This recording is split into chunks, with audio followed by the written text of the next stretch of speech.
Hello, everyone, and welcome back. Today, I have one of my most favorite people of the year with me, Andrea Reindl. Andrea is the founder of Legacy Creative, where her and her team help authors and subject matter experts build digital real estate. We're going to have an enlightening conversation about how to align your brand with your mission. So let's get started. Welcome to the Grow Your Business for Good show. This is a place where coaches and consultants gather so you can learn how to lead a world-class business that does not tax your time, your energy, or your financial resources. We are your hosts, Shannon Hernandez and Amy Hager of the Joyful Business Revolution. And our number one goal is to bring you clarity and insight on how to grow your business for good. Hey, Andrea, welcome to the show. Hey, I'm so glad to be here. I'm just excited for this conversation. Thank you. God. Andrea and I met not too long ago, but we both decided we're each other's favorite person this year. Yeah.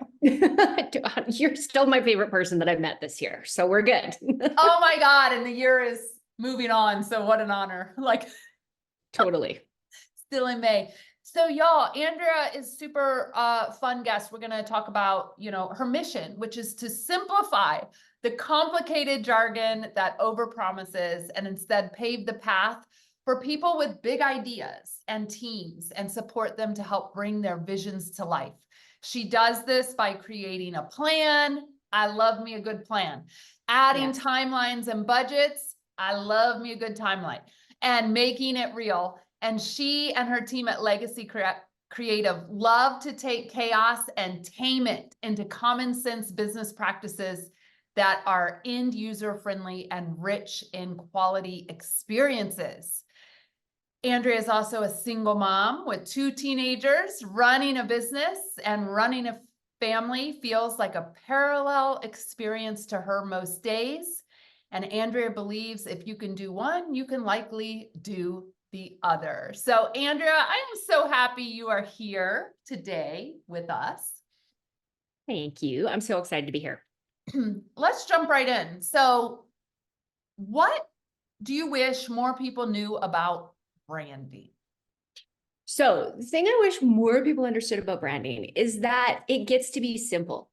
It doesn't have to be super duper complicated. I think a lot of people that work in the branding industry kind of get a little too far into the weeds at times, and they stick down in those weeds, and therefore they are subject matter experts that use complicated ways of explaining it and like how everything is brand and brand is everything, which I actually believe that. Like, I think branding is everything about your company. It's like when you send an invoice, what does it say on it? Or, when you welcome people to a program, or how you answer the phone, all of that really is your branding, but it only actually comes down to 2 things: how you want to make people feel every time they work with your company, and what you want to be known for.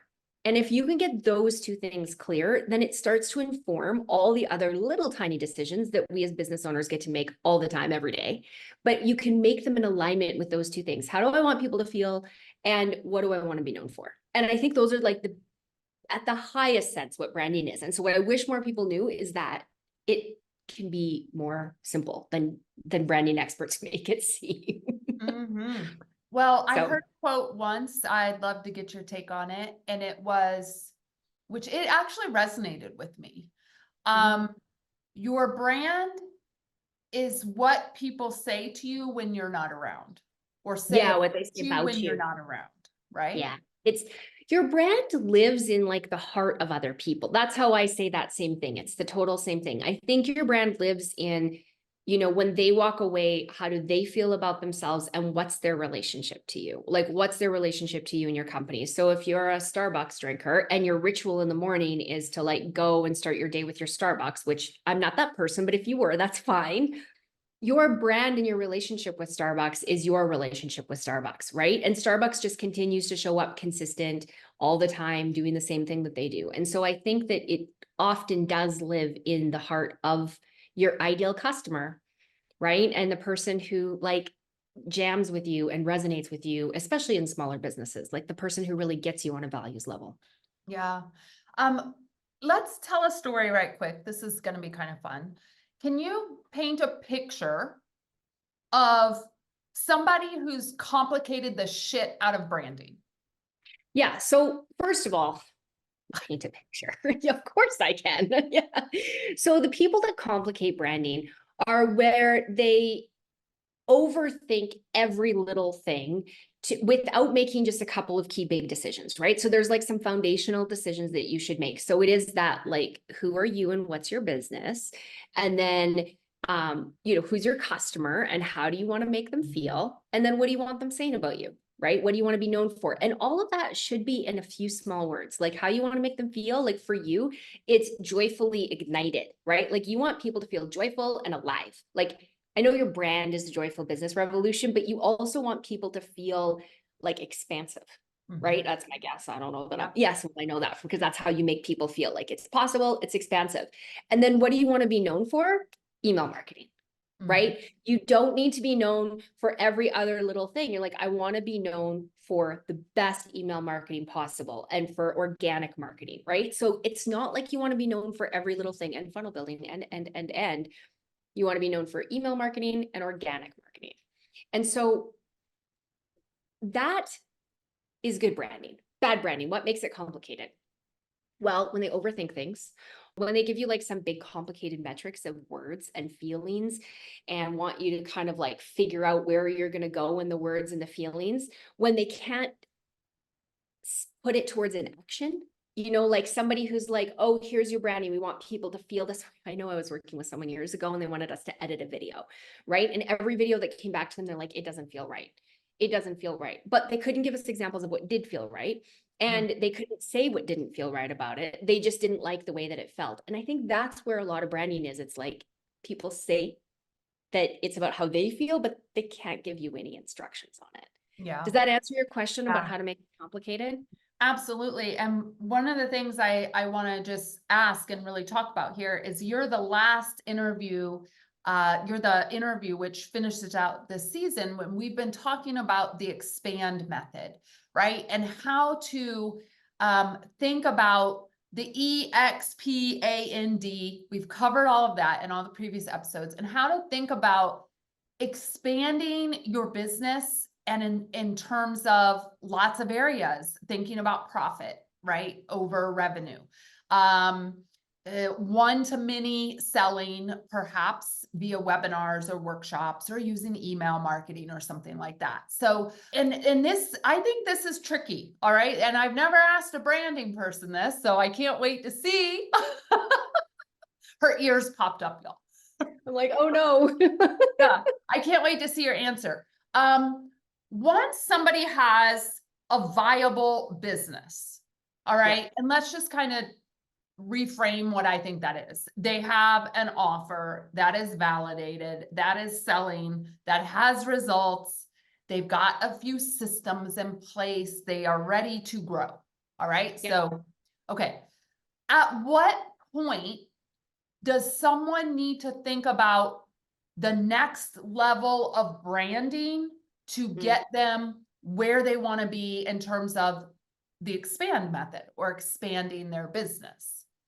Yeah. So assuming they have all those things figured out, right? Which is when really you want to start thinking about branding. Like in fairness, I don't think you should think about branding until you've sold some stuff. Like sell some stuff, find some people, figure out who your tribe is, get to some profitability. That's when you want to start thinking about branding. Because here's what I think about branding.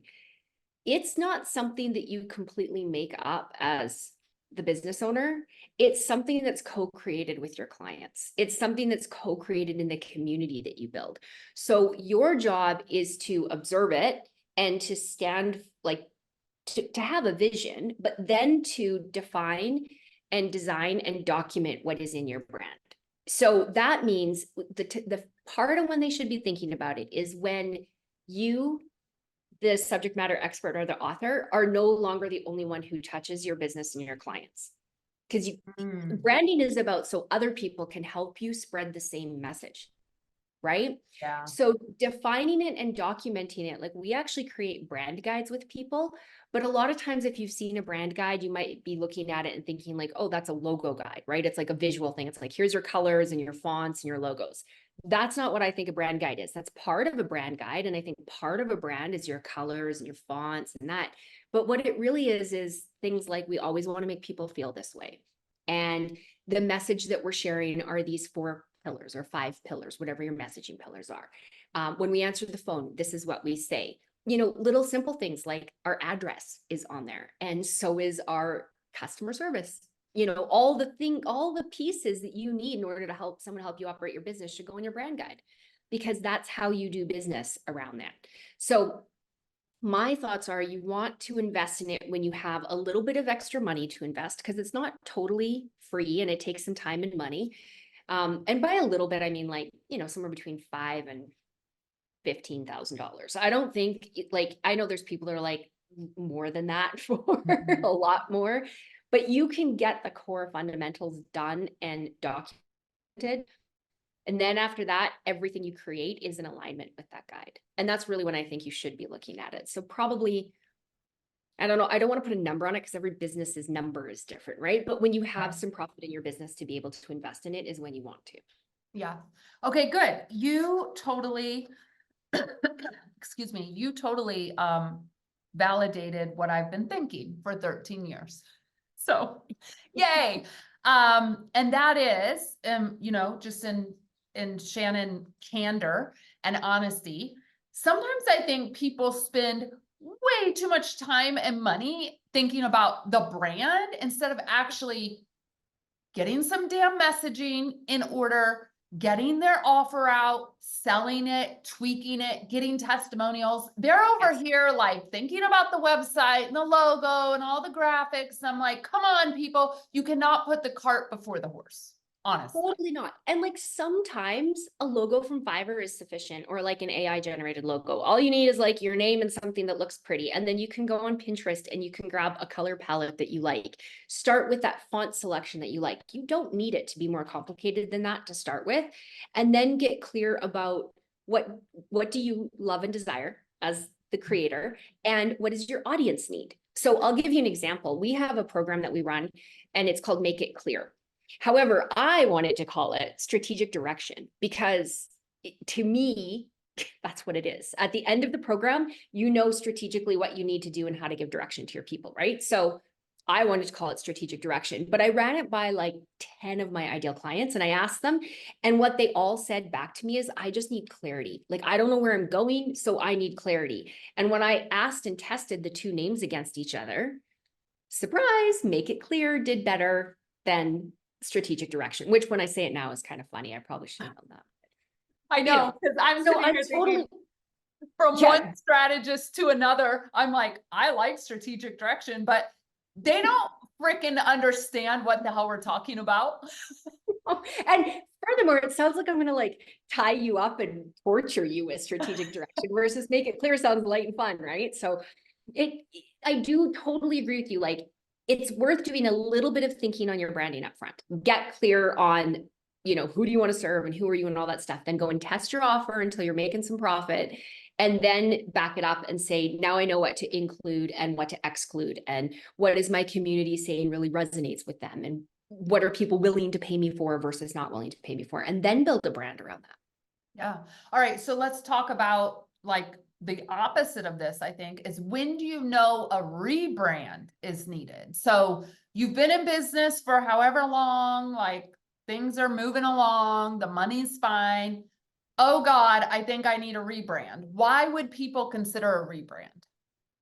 So a rebrand often comes into play when people are ready to up level. And when there's that feeling of like, I'm hitting some ceiling because some of what I've done worked until now, but it's like that, what got me here won't get me there feeling. And I think it's a lot intuition of the owner, number one, but also like you might see people skipping to a better branded option instead of yours because someone's communicating the message clearer. Maybe they have like tighter sales pages, or you're still working off something that was like 5 years old and it was working then, but it's not working now. In which case, then I do think it's worth the slowdown and the rebrand and kind of do it all at once and roll it out all at once. And the great thing about that from behind the scenes where I am is that if somebody has a lot of collateral to work with and we do go through a rebrand, it's reasonably like efficient and speedy, because we're not taking stuff and making it up. We're taking what's there and making it more clear and more real. It's like Michelangelo said, I'm sure you've heard this, but Michelangelo said all he did was remove the parts that weren't David in that big piece of marble. It's like, that's good branding. You should just be removing that which doesn't belong and polishing it. Yeah, I love that. Okay, awesome. What are the qualities of an aligned brand in your opinion? How do we know if we're in alignment? Yeah, well, that's a big question. Although here's what I will say. I think a good brand is, number one, clear about what they do for their right fit market, clear about what they do for their target market, their right fit customer, their avatar, whatever you want to call that. So number one is absolutely clear.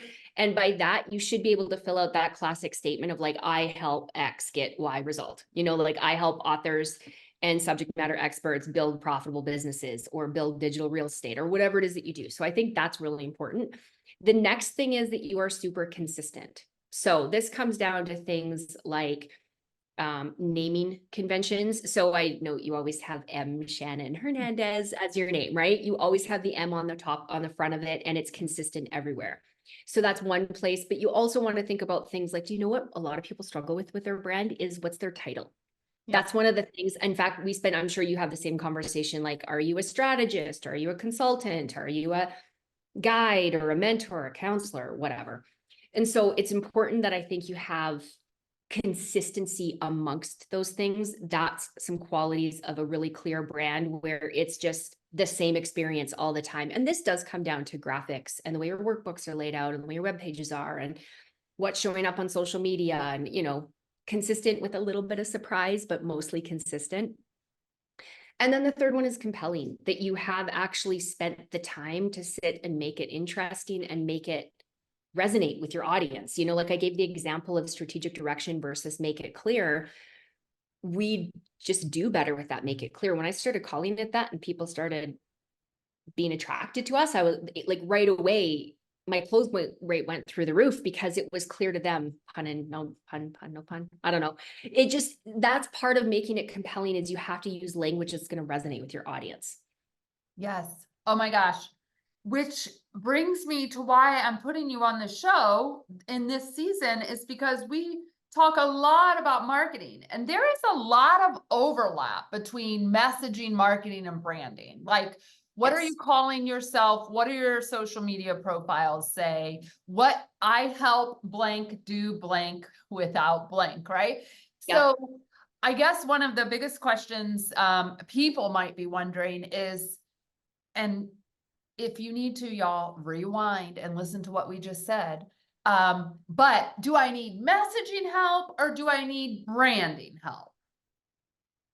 Do I need marketing help or do I need branding help? Like, how do we help these people? Because you and I understand the nuances in between, right? And we can even refer clients to each other. Like, they've got their messaging down, now we need visuals. Or in your case, you have a couple of clients, they're doing a rebrand. I think they'll be ready for you once we're done, right? But how do you know where to start if you're in that place of something's not right? Is it my messaging and my marketing, or is it my branding? Mm-hmm.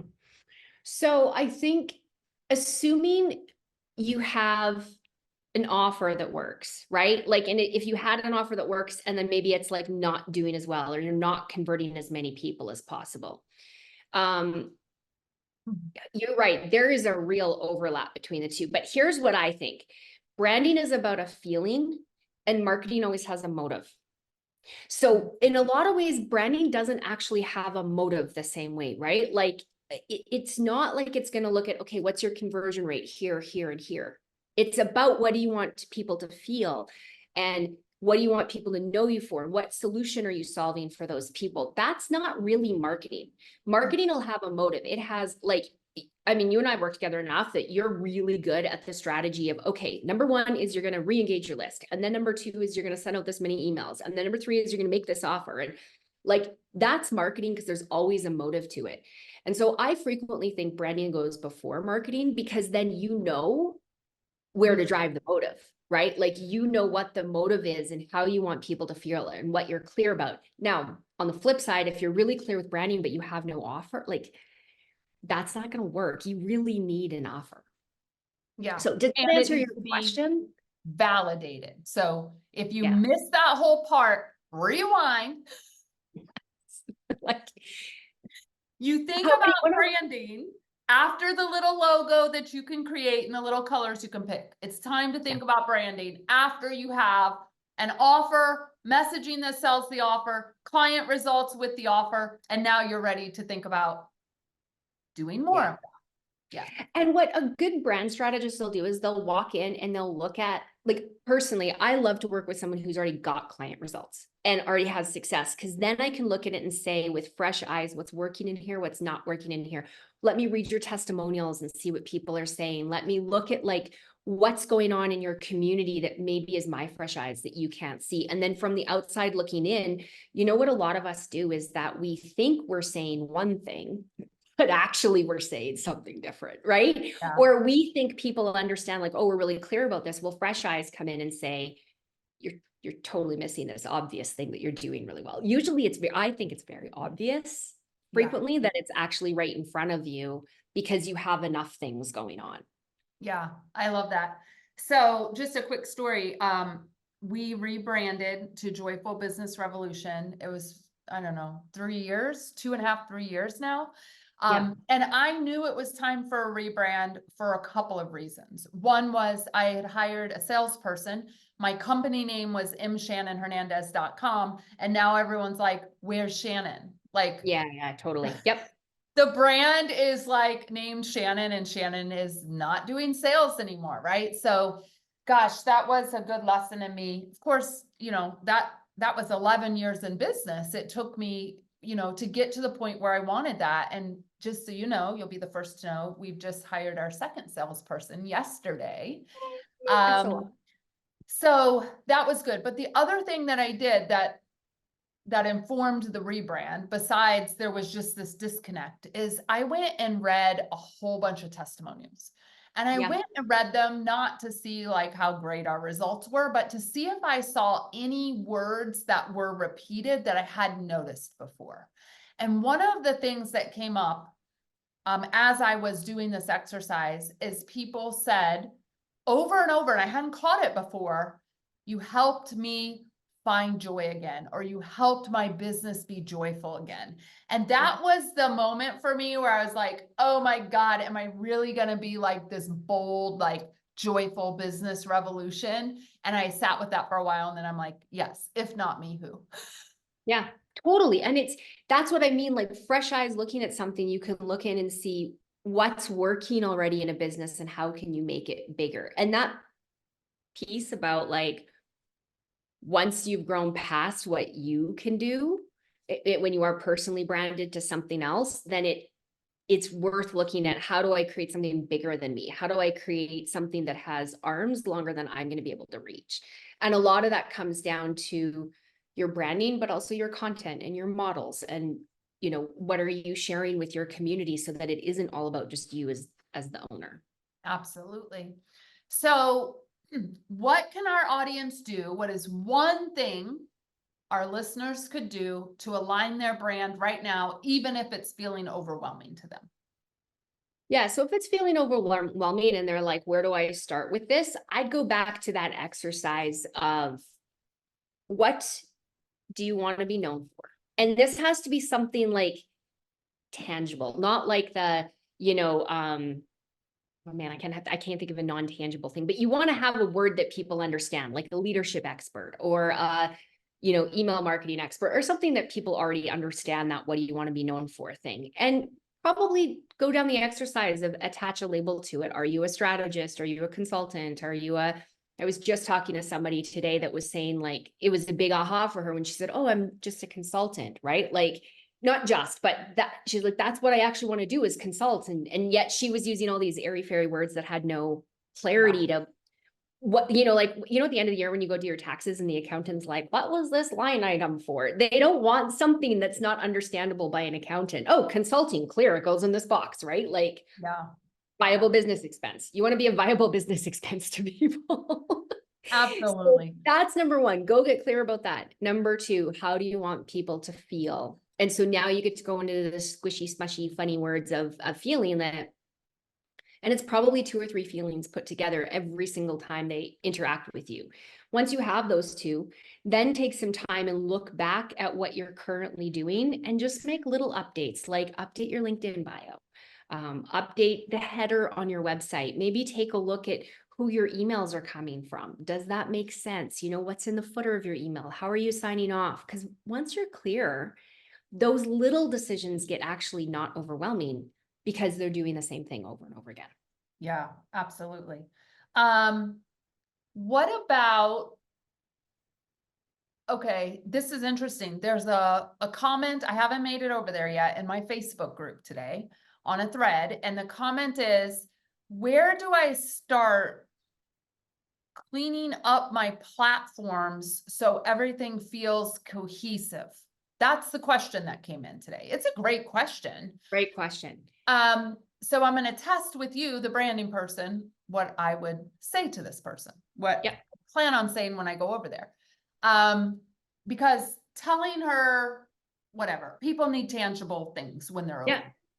I think what I was going to say, Andrea, is, what's the platform you hang out on the most? Do that one first. Yeah. Then, I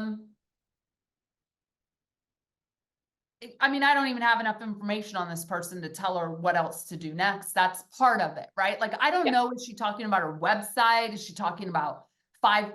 First of all, why are you on 5 platforms? That would be my. Or I had a client once that had 8 Twitter accounts. Oh my God. And I have another client who had 14 shopping carts. I know. They were doing like $6 million a year online. So lots, but 14 different places that they were collecting money from. Can you even imagine? Customer service would be like, oh, you need a refund. Hang on. I got to figure out where to go. Wow. And their poor accountant trying to pull all the numbers from. Oh, I can't even imagine what that was like. So I would almost say, like, you're headed in the right direction. I actually tell people to inventory first what they have. Okay, that's good. Take a spreadsheet, link every account. And that's like getting real with what's true right now, right? And then what I have them do is write their bio, their title, and their I help statement in a Word document or a Google document, and then go update them all to say the same thing. And if you need to like shut accounts down. And if you need to, right? Because sometimes when you just even get real with it, it's not so overwhelming, or it's more clear, or it's, that's, that's typically what I do. And then, why do you have so many accounts? And there's that too. Yeah. Which I don't even know if she does have that many, because she came through, she did a lead magnet workshop, and I haven't seen her since then. So I'm glad she's back. Yeah. She's probably thinking about, oh, I got a good lead magnet. Now I better get things cleaned up. Yeah, totally. And the other thing I always think is, when you're cleaning up that mess, what is the call to action you want? What's the next? This is another thing, people, that this is half branding, half marketing, but like, what's that next little micro step you want them to take? And even again, just write it in a document so and then go clean your accounts up to match. Yeah. I want to just say this to everyone, because I'm a big believer in this. I help a lot of people with this. You cannot hold all this information in your brain. That is overwhelm. So I don't care if you're a paper person, get it on a piece of paper, build a spreadsheet. But a lot of the times I think people are so overwhelmed, Andrea, with marketing, messaging, branding, all their groceries, like everything, is because they're trying to hold it all up here in their head. Yes. And then also like all the notifications, right? If you've got notifications coming in from every platform, and that's why I think inventory, put it in a document, and then assess what you need to do. I love it. Where can people get in touch with you if they want to learn more about you, come into your world? She's fun, y'all, so you can go play with her. Totally. So the easiest is go to our website, legacycreative.com. And then on there, they can find all the places. Like I'm pretty active on LinkedIn. I have a YouTube channel every week that we drop like a new tutorial about branding and all the things about, you know, customer experiences and that kind of thing. But the easiest is just go to our website, legacycreative.com. Thank you. And I just want to say, I love your YouTubes. Like Aw, seriously, thank you. I'm not even a YouTuber. I am not. It's just not my thing. It's not where I spend my time, but anytime I get a new YouTube video in my email, Yeah. from you, they're so well done and they're so fun. They're thought provoking. So good job on your YouTube content. Thank you. I love I just want to make it simple for people. Like everybody should, you know, the cool thing about the world we live in is we all now have access to building a business and a life that's amazing and that works for you, whatever makes you happy, you know? And so it doesn't have to be hard. And well branded is just easier on the customer, right? Like it's easier for everybody. Yeah, absolutely. You have a free gift, the 3 pillars of successful branding. Can you tell us a little bit more about it and where they can go to snag it? Yeah, so we're going to put the link in the bio here. You can go get it on our website at legacycreative.com as well. And really the 3 pillars are knowing who you are, knowing who your ideal clients are, and then knowing the transformation that you provide to your customers. And the reason I think that's so important for branding, so you'll get that I didn't say anything about colors or messaging or fonts or logo or anything. What it allows you to do is get clear about what you want to create so that you can give clear instructions to anybody you work with in marketing, in branding, in graphic design and video editing and copywriting. Like all of the people that want to support you in your business really are looking for you to give them a clear vision. And so the 3 pillars of successful branding are actually being clear about that, so that you can create consistency across all of your platforms and with all of your different people that are helping you out at whatever that might be. I love it. I love it. So head over there. You can see the show notes, or if you're watching this on YouTube, the link is below. And Andrea, thank you so much for joining me today. Thank you so much for having me. It was awesome. All right, y'all, this is a wrap for season 6 of our podcast. What's next? I know you're asking the question. We are hard at work recording content for season 7. And in the next season, we will be diving into how to develop the pieces of your brand messaging strategy and why deeply understanding your messaging strategy will help inform your overall marketing goals. We will see you soon. Adios, everyone.